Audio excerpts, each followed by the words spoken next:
The Aurelia Museum of Art and History is located on the traditional territory of the Anishinaabe. The Anishinaabe include the Ojibwe, Ottawa, and Potawatomi nations, collectively known as the Three Fires Confederacy. We respect and observe the long and enduring presence of Indigenous peoples, First Nations, Métis, and Inuit on this land. Their teachings and stewardship, culture, and way of life have shaped our city's unique identity.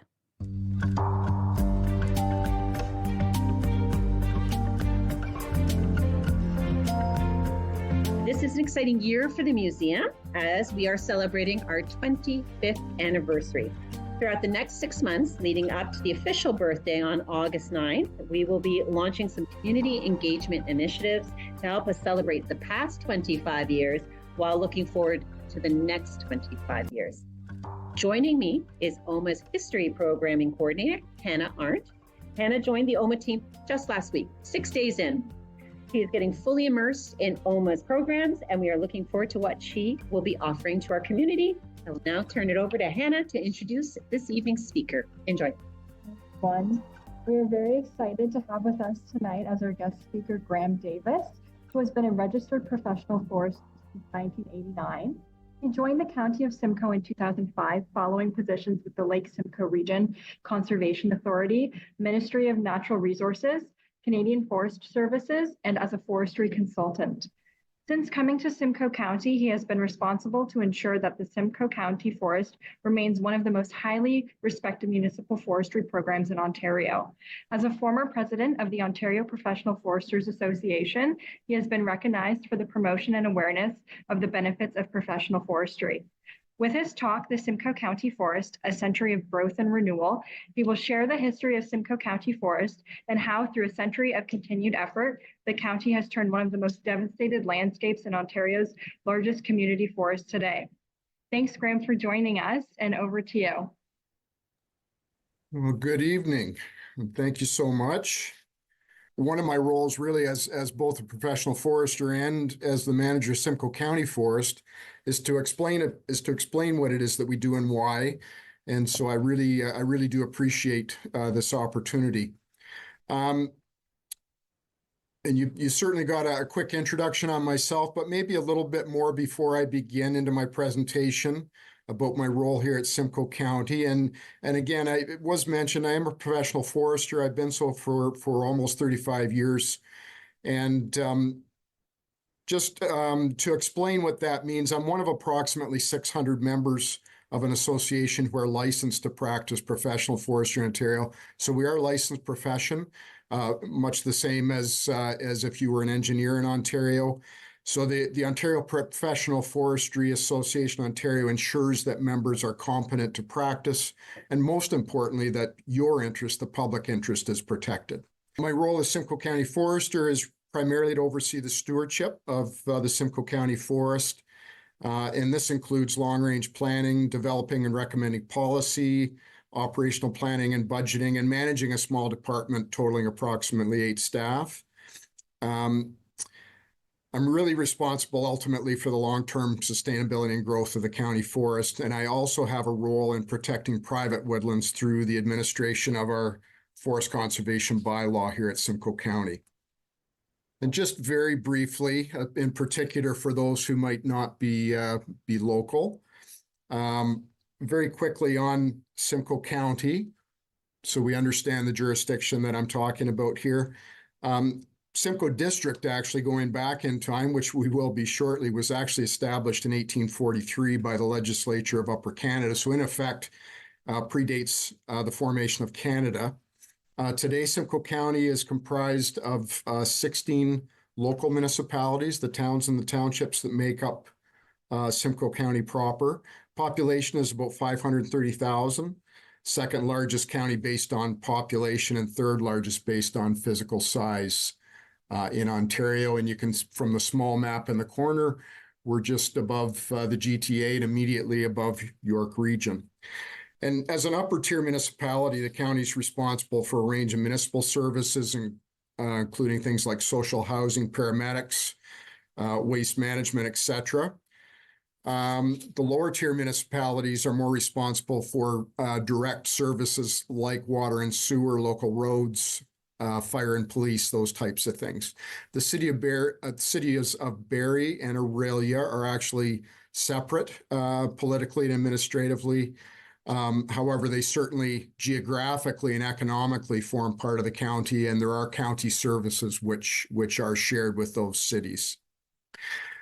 So my presentation this evening is actually going to take us back through a period of about 200 years over the next 40 minutes or so. I realize that the title of my slide may have been a little bit misleading, but it's really important to go back well before the inception of our county forest, because it's really essential to understand why they exist.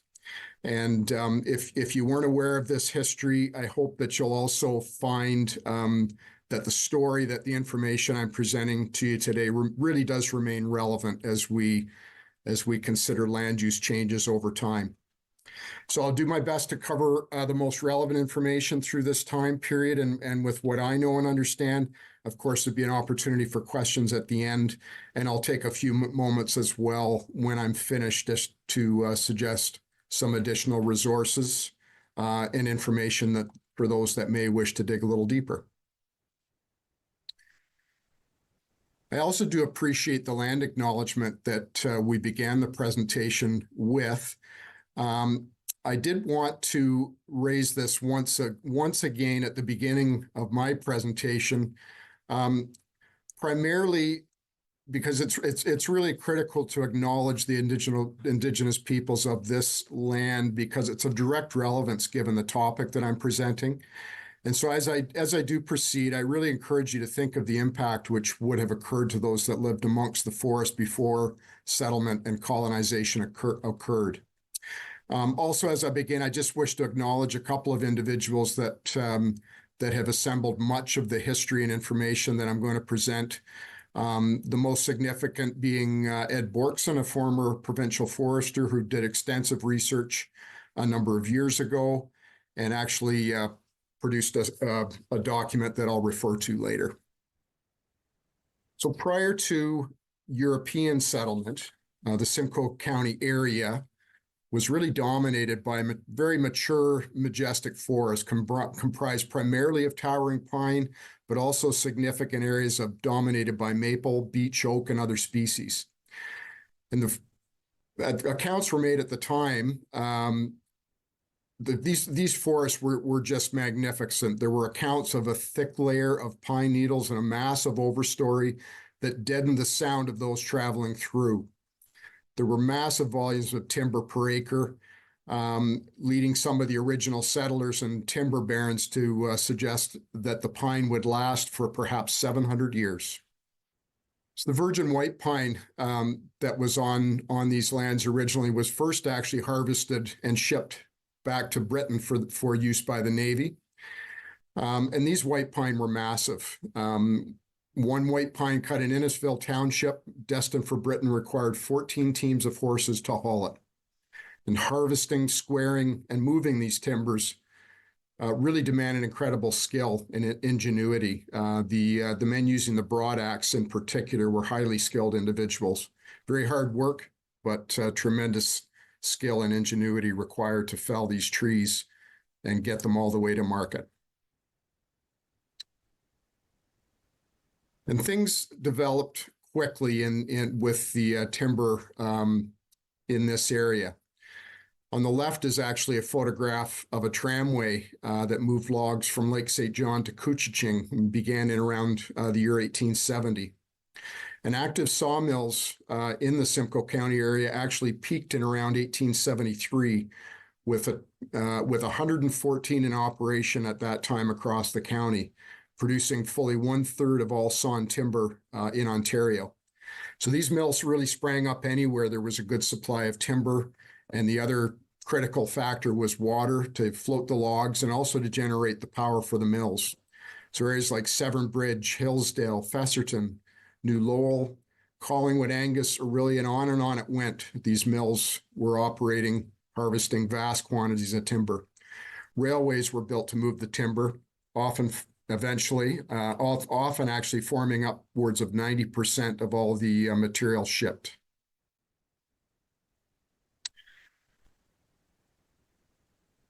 But these were really boom times. Lumber trade was driving the earliest settlement patterns and developing the earliest infrastructure, including things like the water power mills, tramways, rail lines, the roads, the bridges. They were all being developed to access timber and to get them to market.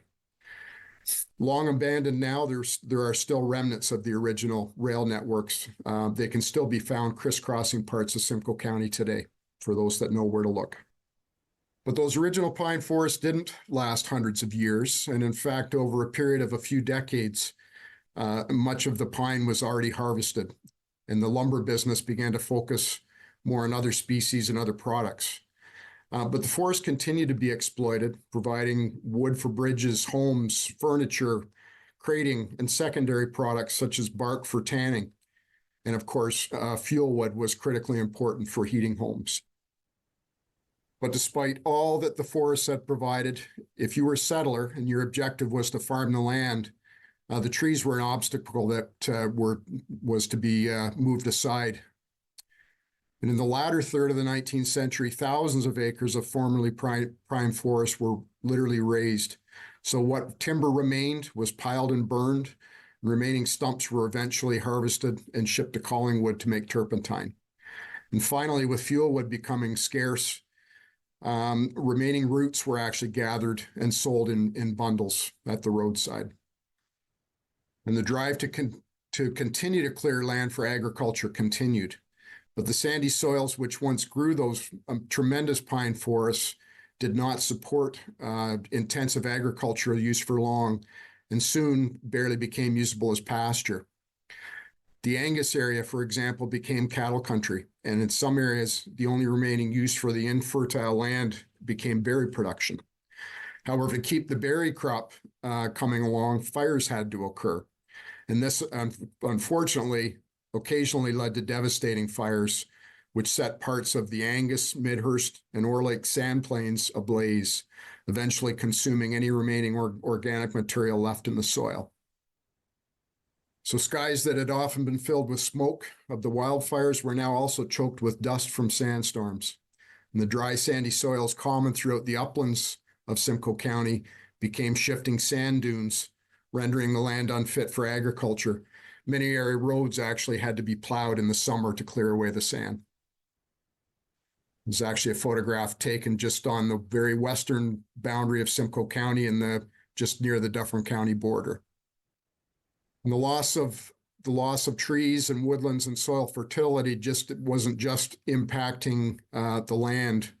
Area rivers were flooding in the spring, and yet headwater streams were drying up in the summer. The local climate was literally beginning to change. So as I noted earlier, some agricultural interests had actually recognized a problem and had begun to call for change as early as the 1870s. Two key individuals rose to the challenge, one a political figure and the other provincial staff.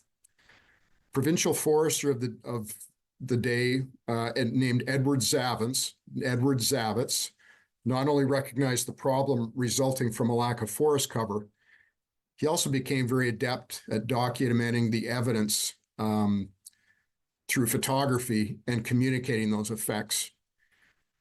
The other key figure at that time was E.C. Drury, who became Ontario Premier, and he was actually a farmer in the Crown Hill area of Simcoe County. So this individual had firsthand knowledge of the impacts that were occurring from a lack of forest cover in Simcoe County and beyond. So these two were really instrumental in initiating the efforts to reverse the many years of over-harvesting and all the devastating impacts which had resulted. There's a photograph of Drury in 1906 among some young pine trees that had been killed by fire. Often the areas that had been left to regenerate and started to spring up with young trees were lost again as fires rolled through the area.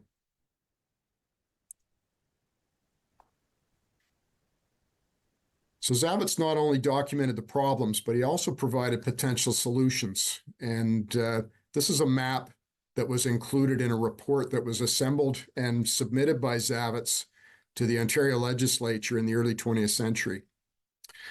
The map identified the most significant wastelands in Ontario at that time. If you look at the map, you might recognize some of the areas identified here, including the Oak Ridges Moraine area along the upper reaches of Lake Ontario, and others, including the Angus area, which later became home to Base Borden. So with the information provided by Zavitz and under the political direction of Drury, a program was initiated called the Agreement Forest Program in approximately 1920. And so with the initiation of this Agreement Forest Program, Simcoe County was the first jurisdiction to step up to the plate. And essentially the program provided for provincial management of lands which would be acquired by a municipality for the purpose of reestablishing and managing the lands for forestry purposes. So Simcoe County assembled the first 1,000 acres as required under the program in the Enton Mills area, and the Henry Tract became the first county forest in Ontario, with the first trees planted as pictured here in 1922. This was a ceremonial tree plant at that time. And a photograph of what Henry Tract looked like, again, a year after the initial trees were planted. So a lot of numbers on my slide here. I apologize that, but just wanted to focus a little bit on some of the changes through the decades, and this will help to give a little bit more understanding of our county forest and how it developed over time. So really in those early decades, and I've highlighted the first 3 decades of time after the initiation of our county forest system. So from through the 1920s, 30s, and 40s, really that primary focus on land acquisition and soil stabilization was occurring, and it was really rapid expansion through those early years. As you can see, there was an abundance of inexpensive land at that time. The average price per acre only reached a high of about $8 per acre in the 1940s. There were fully over 50% of all the trees planted in the county forest over those early decades, over 10 million trees planted. And some of our largest forest tracts were purchased and planted through those years, as noted, the Henry Forest, the Bar, Wildman, Waverley, and others that were acquired and planted through those early decades. Along with that, you would need to understand that a lot of the early infrastructure to be able to plant the trees really hadn't been developed yet. So along with the county forest came massive investments in developing the supporting infrastructure, everything from seed collection and storage that began and eventually was developed at the Angus seed plant. Provincial nurseries, tree planting equipment, and expertise all developed along with the county forest in those early years. Another photograph for those that know our Orr Lake area. This is a photograph after some of the initial tree planting occurred in that area in 1930. This photograph, 1931. And as I had noted earlier, fire was a significant problem which had led to the inception of the county forest. And through those early days, with massive amounts of young conifer plantations, fire protection was really critical to the success of the program. So all of those larger problems or larger properties had fire guards designed into them.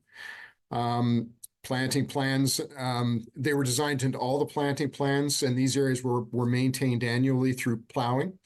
Many of those areas still exist today and are utilized as our forest access roads. Equipment caches were put into place. Things like cisterns were developed and maintained on properties for water sources. And even in those early years, the economics of the county forest system was being considered as quite an important component. The earliest plantations actually had Christmas trees established in alternating rows between the other trees, and there were very early efforts to figure out the best spacing patterns to grow the trees effectively.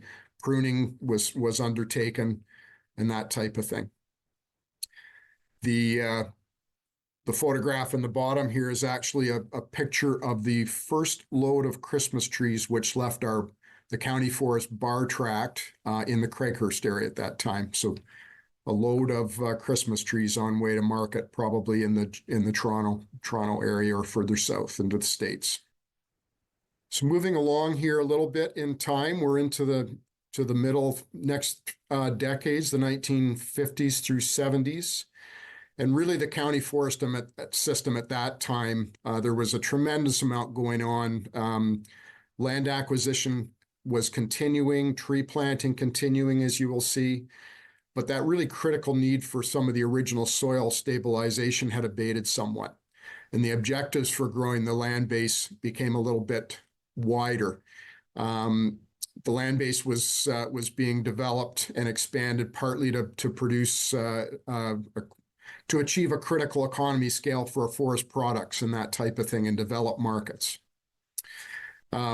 Acquisition tended to be smaller properties and a little bit more scattered and more opportunistic. In the 1950s, the pace of acquisitions actually slowed a little bit. If you can see on the slide here, the price per acre had actually risen to what was considered an exorbitant price at that time of about $24 per acre. And as a result of that, actually in 1961, the province began initiating a grant program where they provided 50% of funding for land purchases for a period of time to encourage Simcoe County and other municipalities to continue to acquire more lands. By that time, the county forest was now being managed in 5 different units. Each of the forests actually had a live-in forest superintendent. The photograph on the right is the Henry Forest headquarters located on Horseshoe Valley Road. The forest on the left gives an idea of some of this very, very dry, sandy conditions that the early plantations were still being established in.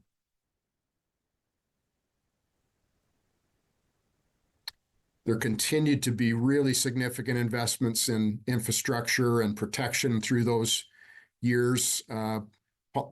Photograph of a pumper truck there in the top right that was housed in Angus.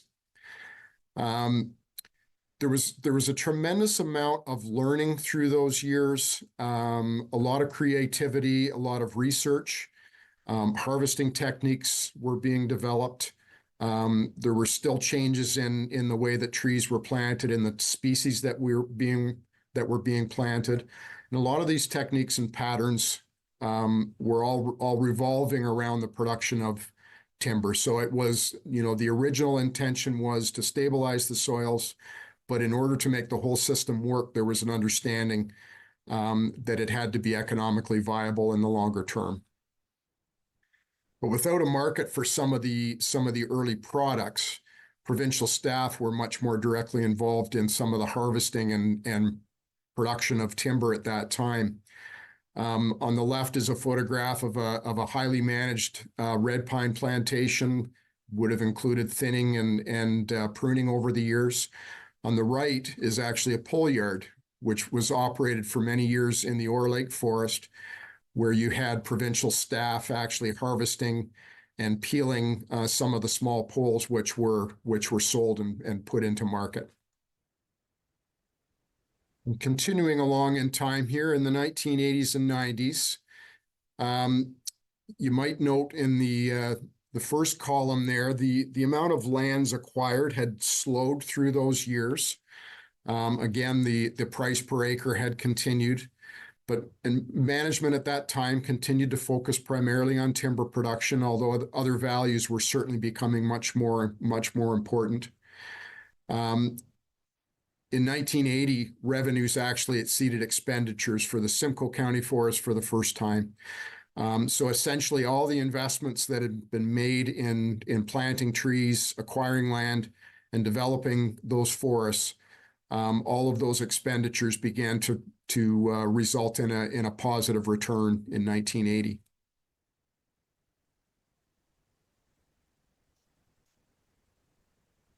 So the agreement that had originated in 1922 with the province of Ontario, the Agreement Forest Program, actually came to an end in 1996. And that was the year that Simcoe County assumed full management responsibility. And a number of things in Simcoe County led to the continued success of the forest. One of the key ones was the establishment of a reserve fund at that time, ensuring the continued reinvestment into the county forest. So the idea behind that, endorsed by County Council at the time of that transition, was that all the revenues from the forest would be reinvested back into the management of the forest. So really, really key time. The other thing that was also, Simcoe County was very fortunate in the ability to bring staff over that were prior to that were with the Ministry of Natural Resources and began work for Simcoe County, which really ensured a seamless transition through those years.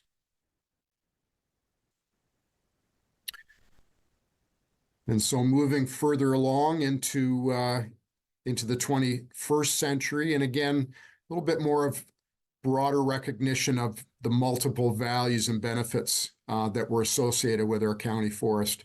Recreation policy for the first time was developed and adopted in 2006. Simcoe County Forest achieved certification to Forest Stewardship Council standards in 2010. And that certification system continues today and really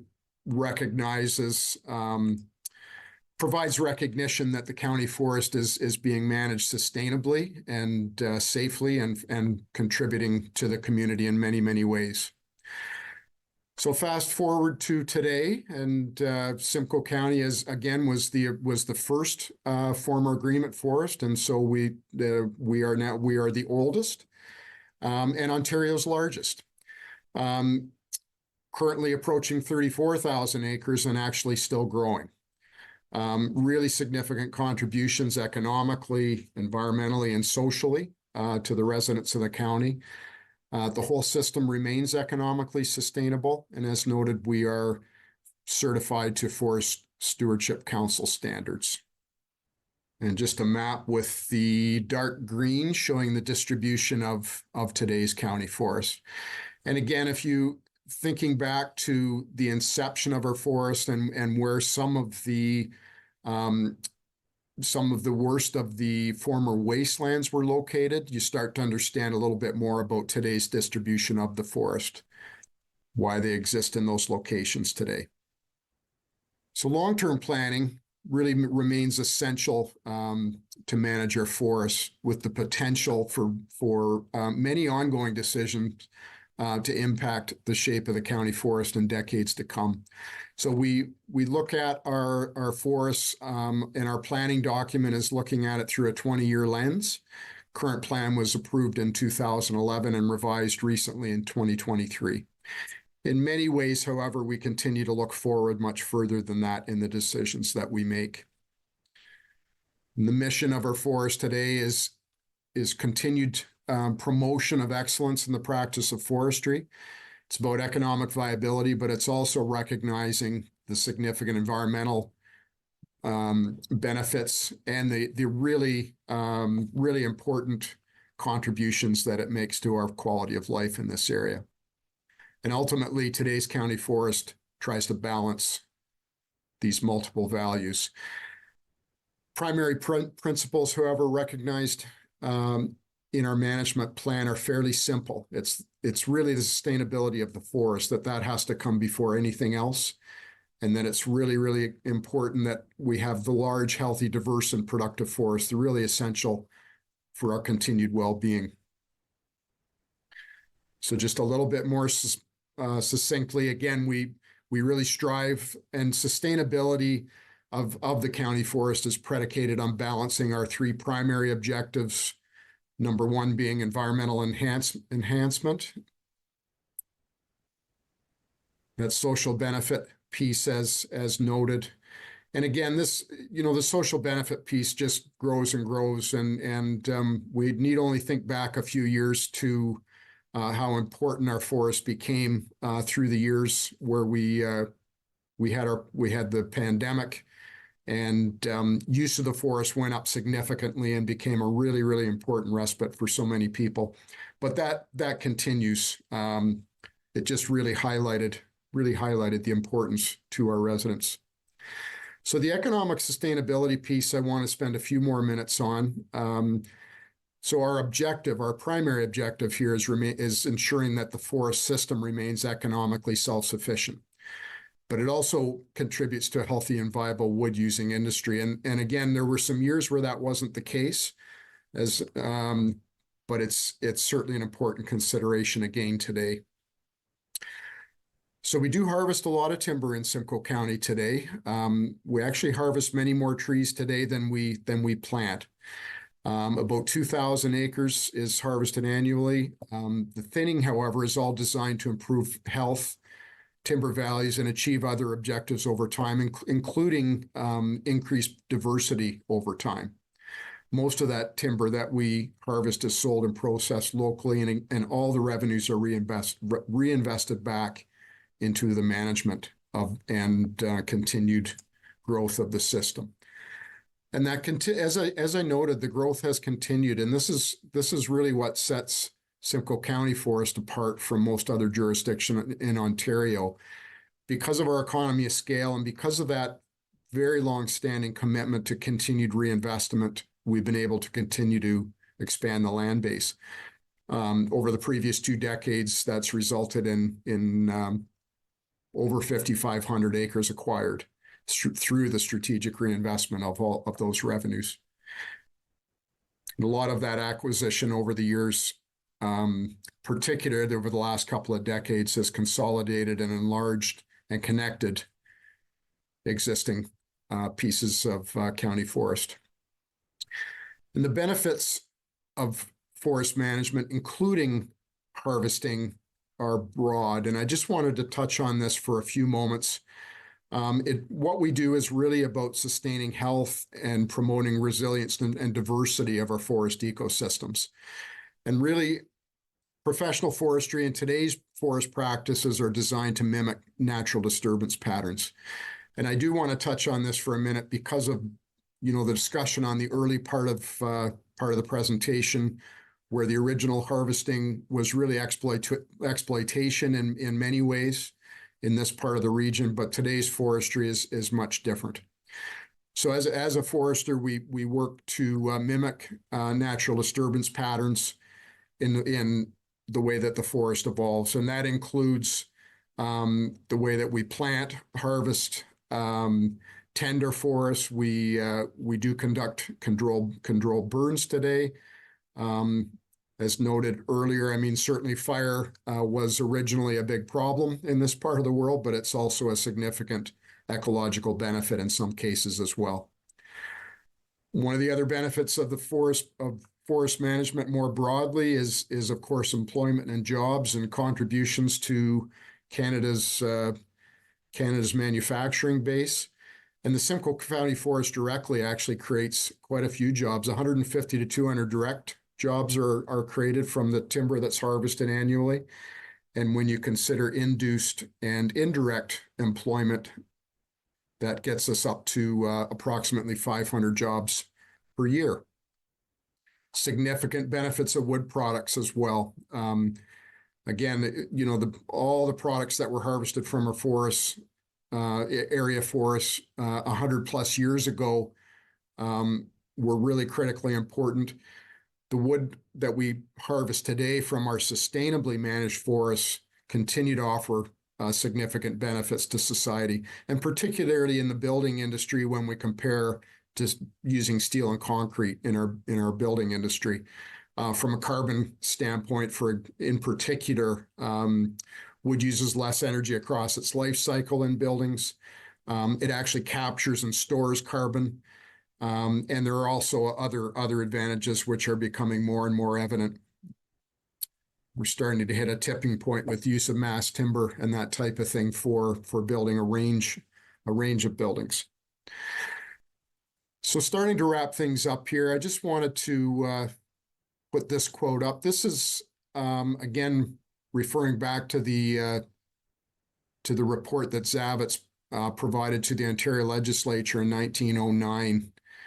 And I would like to think that that if he was here today, he would be pretty pleased with what has become of his vision, really.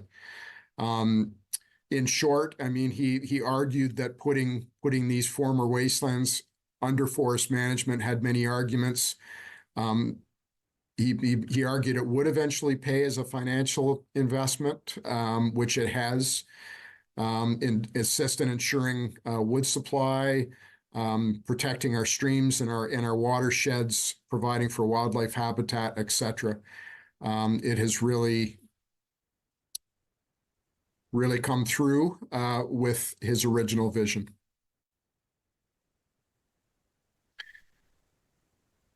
And there's been a number of times over the years where his vision and those of others has been recognized and showcased and celebrated.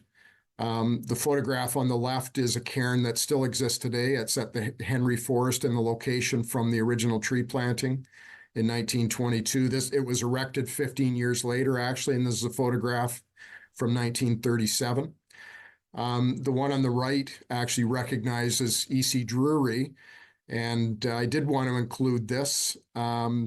This cairn is actually not at one of our county forests. It's erected in the center of Oro Township, just off of the Bass Lake Side Road, but it recognized the contribution of E.C. Drury, and I was pleased to meet with quite a number of the Drury family, actually, who still farm in Simcoe County and who are still incredibly proud of the legacy of E.C. Drury in this area. So on the left is our current team. On the right is our picture of our former Warden Cornell and Deputy Warden Dolan and representatives from the Canadian Institute of Forestry. And this was in 1922 as we celebrated the 100-year anniversary of the county forest. And we're also recognized by the Canadian Institute of Forestry as the forest capital of Canada for that year. So that was a really great way to celebrate our 100-year anniversary.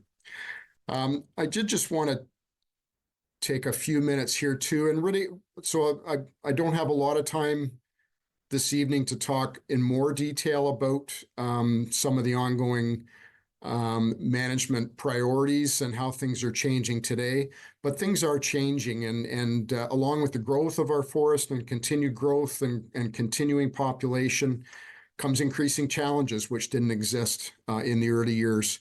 Every property which we add brings increased workload, of course, with everything from property management and maintenance to managing the forest itself.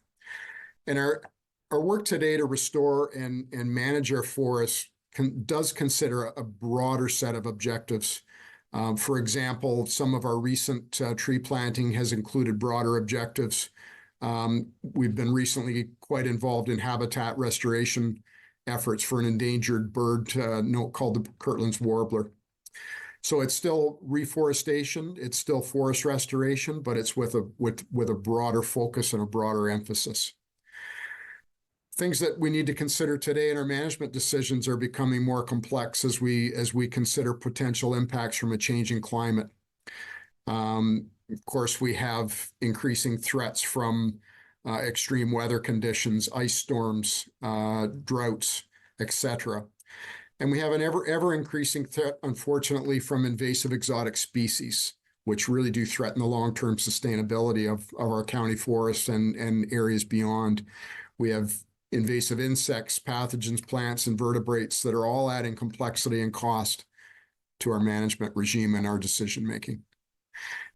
And balancing the desire for more access and recreational use while still protecting the integrity of the forest is ongoing. You know, how much use is too much is a really difficult question to answer.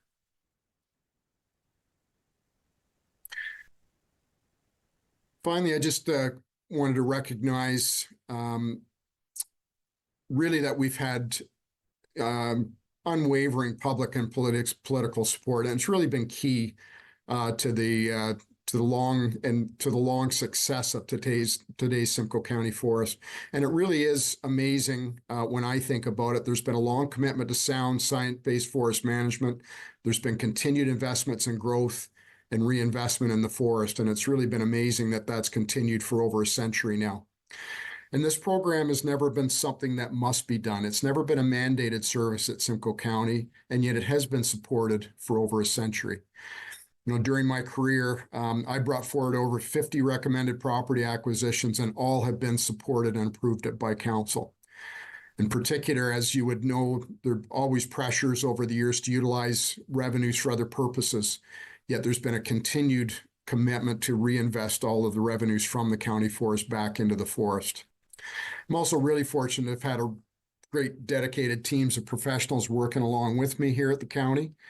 And there's literally hundreds of former staff who played a role in development of the forest that we enjoy today.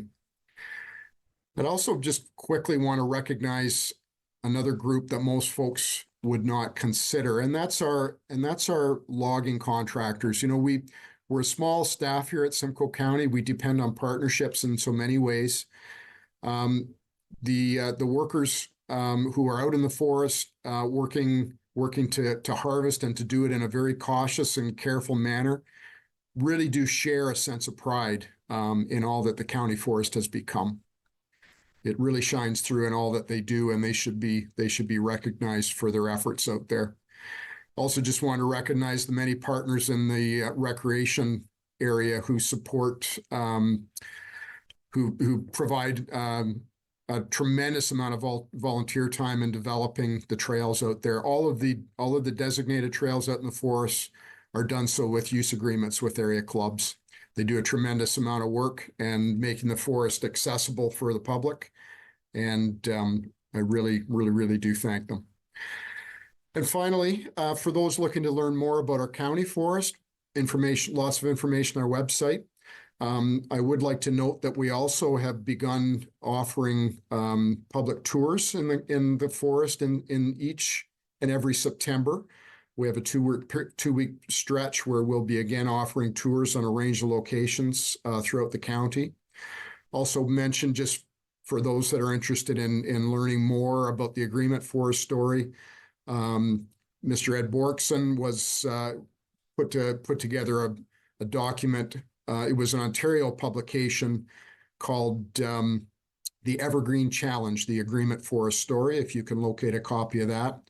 And finally, if those are interested in a really detailed account of this really amazing contribution made by E.J. Zavitz, a book called 2 Billion Trees and Counting by Dr. John Bacher is a tremendous resource.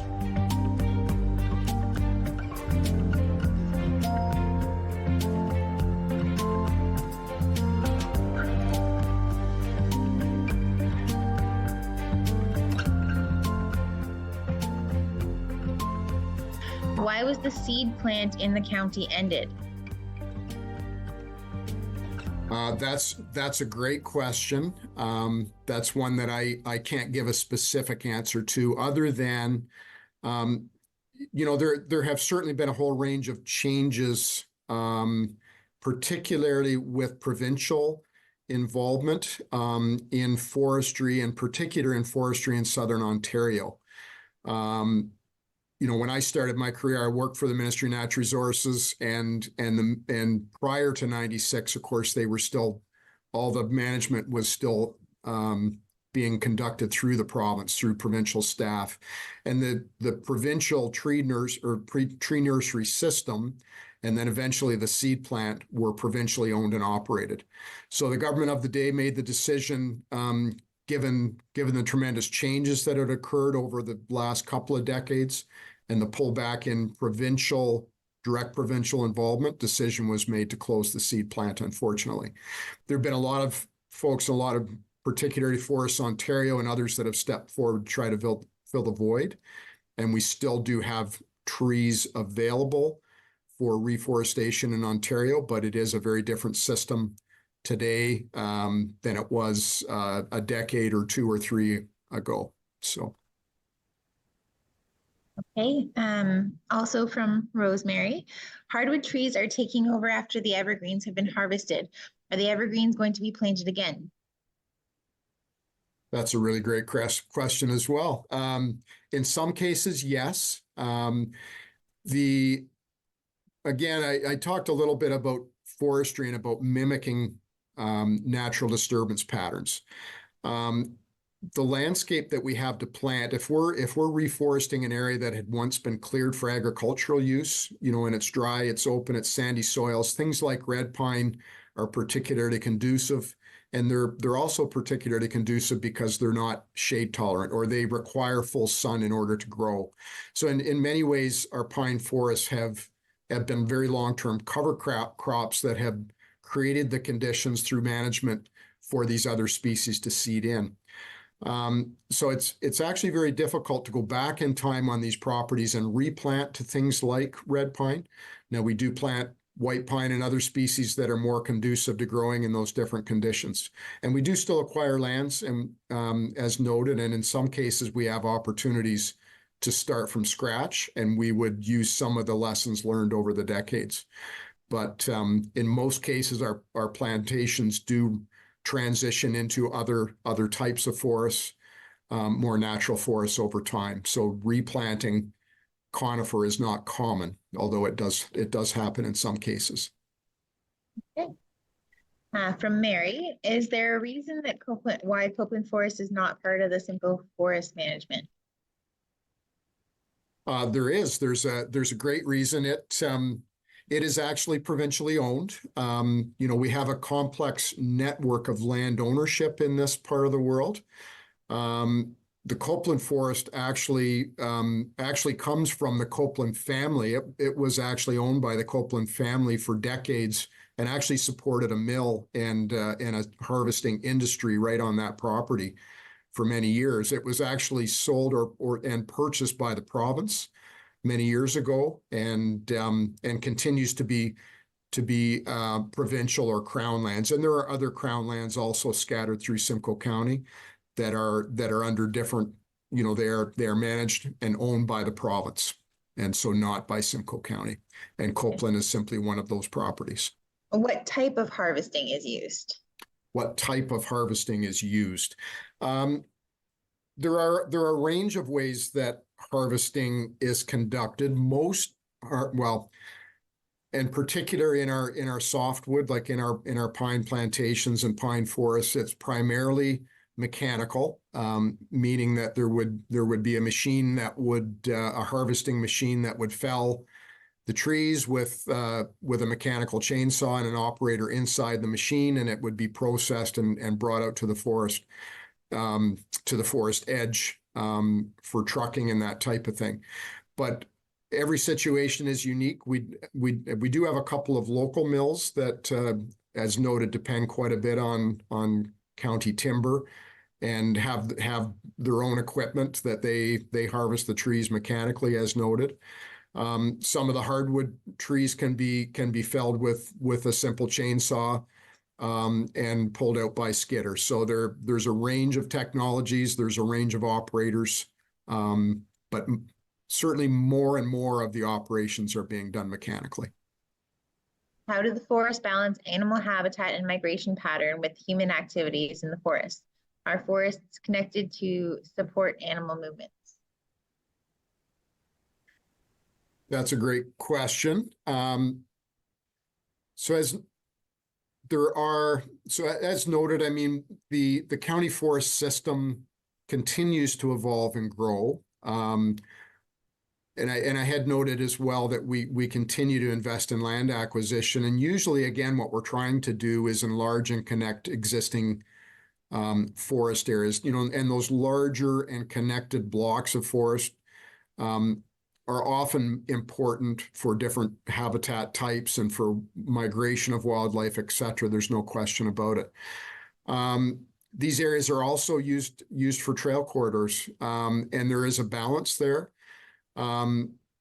We are not specifically wildlife managers, although we do work in concert with the Ministry of Natural Resources and some of the monitoring that goes on with respect to wildlife and wildlife patterns. We do, however, manage quite explicitly in a couple of different ways. First of all, to create the forest system that provides that habitat in the first place. We take a fairly broad approach to trying to provide for a range of habitat types, and a range of types is important for different species. And then when we get right down to site-specific issues with respect to management decisions, restricting harvesting at certain times of the years to protect more sensitive species. We have many areas that we would not harvest at all that are more sensitive from a habitat standpoint, right down to protecting stick nests that are located when tree markers are out on the ground and identifying nesting habitat and those sorts of things. So there's a whole range of ways that we manage towards broader diversity over the long time, and yet at the site-specific point, we do everything we can to try to promote diversity and protect specific habitat. Is a Kirtland's warbler colony established in Simcoe County? There is no colony per se. So Kirtland's warbler, just to back up for a moment, is a very rare endangered species. It historically nested in Simcoe County, but had not been known to for many, many decades. We got involved through a partnership with the Canadian Wildlife Service and many others, actually, to see what we could do in Simcoe County to create habitat, nesting habitat, which these birds are quite specific in what they're looking for nesting. So we have been quite engaged in creating actually the first two projects of their kind actually in Canada to try to create nesting habitat. We've actually had birds visit the site. We haven't been able to confirm that they've been nesting just yet. So we do have nesting birds through a lot of efforts that have gone on in the United States and Wisconsin and Michigan over a number of decades. And there's additional work being done down in the Caribbean, which is the overwintering ground. So we're really part of an international network here in trying to bring this bird back from the endangered status that it still exists in Canada. Is there a museum of forestry in Simcoe for photographs? There is a Simcoe County Museum that is owned and operated by the County of Simcoe, and actually quite recently, it just opened to the public a couple of years ago. We do have a dedicated building called the Red Pine House. It's one of the outbuildings on the county property, and it is dedicated to telling exactly the story that I've just told. So it's a history and a story I think that a lot of those in Simcoe County are proud of and take seriously and want to see shared. So the answer is yes. There is a story to be told, and our county museum does the best that they can to tell that story. Garlic mustard seems to be more prevalent in the forest all the time. What threat does this pose, do you think?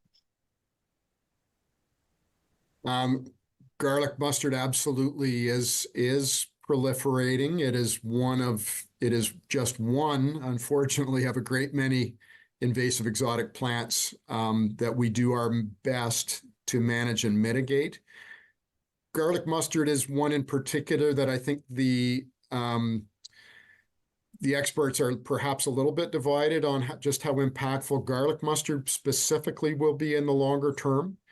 Again, we do what we can manage and keep it at bay on our more sensitive sites. I will be honest in that we have other plants that I'm more concerned about today, primarily both common and glossy buckthorn in particular, and there are a few others which really are having a very, very devastating impact on the long-term sustainability of our forests and the way that the diversity of the forest is changing over time. So garlic is one, but we have, unfortunately, many other plants that we do our best to manage and mitigate those impacts. What is the greatest challenge faced today? That's a fairly broad question. I think think probably I would say the effects of climate change, as in so many other areas. When we think about, the long-term trajectory of our forest, the challenges in keeping it healthy and productive will climate change and all the changes and stresses that are coming along with that. And I could have said invasive species, but I think our invasive species issues are also partly a result of climate change. And the two are somewhat interrelated there. So again, we just need to consider all these factors. We need to try to make the best decisions that we can with the information that we have, and continue to move forward. I still think, despite all those challenges, the future of our county forest system is really bright. So I'm quite confident of that. In which tracts trees are being harvested for safe hiking purposes? You can absolutely go to the county website, just simcoe.ca. There is a link right from there to the mapping resources, and our forest and recreation map will always show where we have active harvest operations so that you can avoid those areas. That's a great question. Do you partner with local land trusts? Do we partner with local land trusts? We are certainly aware of local land trusts. We don't have any direct partnerships. We do have some direct on the ground partnership with Couchiching Conservancy with some joint lands. Our local land trusts are tremendous assets for us in Simcoe County, and they do a tremendous job on identifying and finding ways of protecting particularly sensitive lands. So their efforts are certainly recognized. There are no direct partnerships at this point in time, however. So next up in our speaker series, on Wednesday, March 20th at 7 p.m. on Zoom, our guest speaker will be Dr. Cynthia Wesley Esquimo, who will present her talk, The Reality of Reconciliation in Canada and Abroad. Cynthia serves as the first Indigenous Chair for Truth and Reconciliation in Canada for Lakehead University, where she continues to develop pathways forward to reconciliation across Canada. Cynthia has worked on the Truth and Reconciliation in Canada for many, many years. So join the discussion and share your thoughts on this important and compelling topic.